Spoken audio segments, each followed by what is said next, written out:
ભાવનગર શહેર તેમજ જિલ્લામાં રામનવમી પર્વ હર્ષોલ્લાસ સાથે ઉજવણી કરવામાં આવી હતી। ભાવિક ભક્તો ભગવાન રામના જન્મોત્સવ માટે ઉત્સાહ સાથે જોડાયા હતા।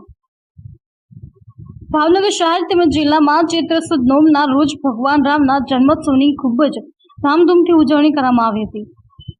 જ્યારે ભગવાન રામના જન્મોત્સવને લઈ ભાવિક ભક્તોમાં અનેરો આનંદ જોવા મળ્યો હતો। ભાવનગરમાં પરંપરા મુજબ વિશ્વ હિન્દુ પરિષદ દ્વારા ભવ્ય શોભાયાત્રા કાઢવામાં આવી હતી, જે ભાવનગરના રાજમાર્ગો પર ફરી ભીડબંચન મહાદેવ મંદિર ખાતે પૂર્ણ થઈ હતી। જ્યારે ગારિયાદરમાં પણ ભવ્ય શોભાયાત્રા નીકળી હતી। ભાવિક ભક્તો ખૂબ જ ઉત્સાહ સાથે જોડાયા હતા। મહુવા તાલુકામાં પણ ભગવાન રામના જન્મોત્સવની ખૂબ જ ઉત્સાહ સાથે ઉજવણી કરવામાં આવી હતી। જ્યારે મર્યાદા પુરુષોત્તમ એટલે ભગવાન રામ, જ્યારે આજના યુવાનોને જીવન કેમ જીવવું જેની પ્રેરણા ભગવાન રામ પાસેથી મળી, ત્યારે આજરોજ દેશભરમાં ભગવાન રામના જન્મોત્સવને લઈ ભાવિક ભક્તો ખૂબ જ ઉત્સાહ સાથે ભગવાન રામના જન્મોત્સવને ધામધૂમથી ઉજવ્યો હતો।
अरविंद राठौड़, विश्व हिंदू परिषद भावनगर महानगर मंत्री।